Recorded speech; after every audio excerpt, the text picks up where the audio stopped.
I then decided to double check to make sure that this wasn't just a Premier League phenomenon.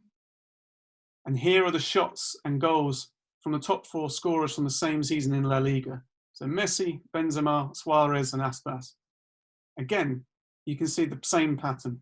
Goals are scored from the area directly in front of the goal. In fact, for all 4 of these goal scorers, and they're pretty good goal scorers, I'm sure you agree, only 16 were scored from outside of the yellow area in total for the whole of the season in La Liga. So goals are scored from in that area. And here's some more data to back up that information. This map shows all of the goals scored in World Cup 2018 from open play. There's a lot of information there. I'll give you a chance to read it. Again, don't worry too much because these slides will be sent to all of you and you'll be able to read them at your leisure. But in essence, 101 goals were scored from open play in the 2018 World Cup.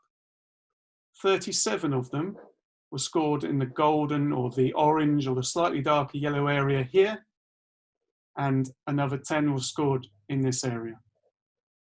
That's 59.4% of goals were scored in all 3 of these 6-yard boxes. So this is the real 6-yard box close to the goal, and then we can talk about a second 6-yard box directly in front and a third 6-yard box in front of that. 60% of goals are scored from here in the World Cup. And then I got some data on the assists. Okay, all of the dots on the map that you see there are assists for the goals. Nearly 50% of all of the assists came from the inside channels. But that space on the pitch represents much less than 50% of the total pitch. So we can say that a high number of goals are scored from a small, are assisted from a small area of the pitch. That is, the last pass before the goal is scored is coming, 50% of all those passes are coming from these 2 yellow areas. There's also an additional area just outside of the penalty area around what we call in England the D, where a lot of assists are also being created. Now it's important to recognise this, that these are areas therefore that we want to get players to try and assist goals. So look, that's a lot of information already. So we're going to have a little bit of a quick break there. And there's an activity that I'd like you guys to take up. So spend the next 2 to 3 minutes just writing some notes on how you currently coach, if you currently coach, or how you would coach if you're about to coach a team, how you'd coach your team to score goals. So some things for you to think about. Do you aim to score goals from certain areas of the pitch or in other certain ways? Is your team better at scoring one type of goal more than others? And where on the pitch do your assists come from? So we've got a couple of minutes for that. I'm just going to go and ask Nicky now if we've got any questions that need answering. Well, hey Aaron. Hello everyone. First of all, I'm seeing there's a lot of traffic in our chat box, which is always good.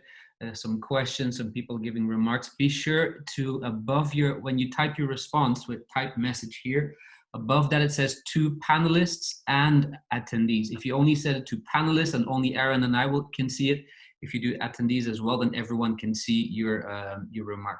If you have questions concerning the content of what Aaron is saying, or things that you would want to discuss or want to hear more about, go to Q&A. I have one question right now from Tom.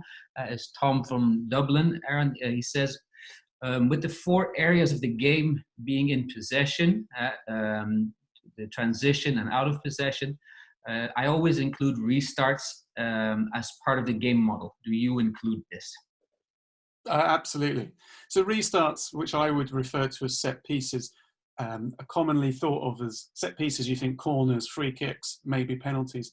But you're absolutely right, Tom. Every restart is a set piece. Every throw-in, you have an opportunity as a team to reorganise and to get your players in the positions that you most want them in, and to get the opponents in positions they don't want to be in. So we've got goal kicks, we've got throw-ins, corners, free kicks, kick-off from the centre. Lots of teams are putting more focus into that now, and I absolutely would focus on that as well.